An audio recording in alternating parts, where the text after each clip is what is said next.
In 1928, a spot of greenish mold accidentally contaminated a petri dish.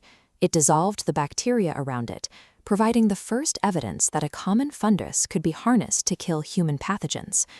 That mold was Penicillium notatum, and the man who found it was Alexander Fleming. We usually tell this story as a triumph of the individual, one man in a messy lab making a lucky discovery that changed medicine forever. But the world outside that lab was brutal. In the 1920s, a simple scratch from a rosebush or a minor scrape could lead to lethal blood poisoning. A diagnosis of pneumonia killed nearly a third of its victims, and doctors had little to offer beyond basic nursing care. Despite the stakes, Fleming's miracle sat on a shelf for a decade. He could prove the mold killed bacteria, but he couldn't produce it in quantity. The core problem wasn't a lack of brilliance, it was the physical inability to manufacture a temperamental, living organism. By 1941, a team at Oxford University managed to produce just enough penicillin powder to test on a single, dying patient.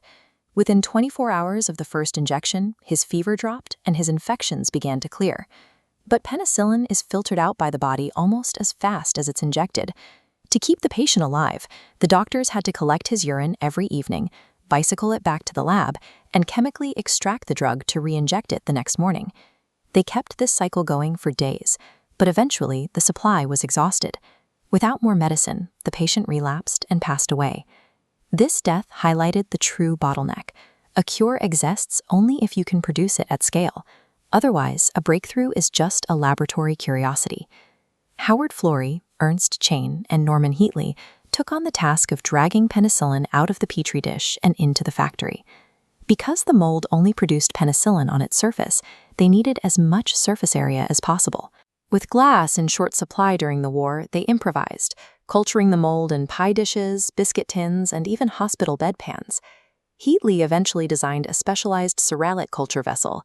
It was glazed on the inside to hold the growth medium and designed to be stackable, allowing them to maximize every inch of their limited lab space. While the pottery solution was a feat of ingenuity, the yield remained tiny. To treat a single person, they needed 2,000 liters of mold broth. Meeting the needs of a global war required a different level of power. In 1941, the Oxford team traveled to Peoria, Illinois, secretly smuggling mold spores rubbed into the fabric of their coats. They were looking for the American industrial capacity that Britain, under constant bombardment, could not provide. In Peoria, local science provided the first major biological breakthrough. Researchers replaced the traditional culture medium with corn steep liquor, a byproduct of cornstarch production. This new diet boosted the mold's output tenfold. The second breakthrough was a matter of persistence. After a global search for a more productive strain of mold, lab assistant Mary Hunt found the answer on a rotting cantaloupe at a local market. This variant doubled production again. But even with a better strain and better food, growing mold in shallow dishes was a dead end. It was too slow, too labor-intensive, and too easily contaminated. The solution was deep tank fermentation, a process that forced sterile air into towering 8,000-gallon vats. This allowed the mold to grow throughout the entire volume of the liquid, rather than just on the surface. To build this at scale, the U.S. War Production Board took a radical step. They injected $20 million into the effort and waived antitrust laws so that rival pharmaceutical companies could share proprietary data and engineering secrets. This chart shows the result of that federal coordination. In May of 1943, monthly production sat at roughly 60 million units. By June of 1945, that number had surged to over 646 billion units. This industrial triumph changed the nature of the war. Because of this collaborative machinery, penicillin was waiting on the beaches of Normandy, ready to save thousands of lives on D-Day. The impact was permanent. In the decades that followed, childhood mortality from pneumonia in the United States plummeted by 97%. But by focusing on the lone genius in the lab, we ignore the most important lesson. We celebrate the moment of discovery and overlook the institutional machinery that actually delivered the drug to the bedside.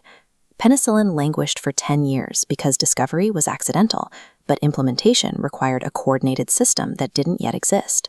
Today, science faces even steeper hurdles. Solving complex diseases like Alzheimer's or ovarian cancer is no longer a matter of looking at a petri dish. It requires a level of collective effort and infrastructure that no individual can marshal. Future breakthroughs will not arrive through serendipity alone. If we want to solve today's most complex diseases, we have to move beyond funding the individual and start building the large-scale, coordinated systems required to turn a raw idea into a cure.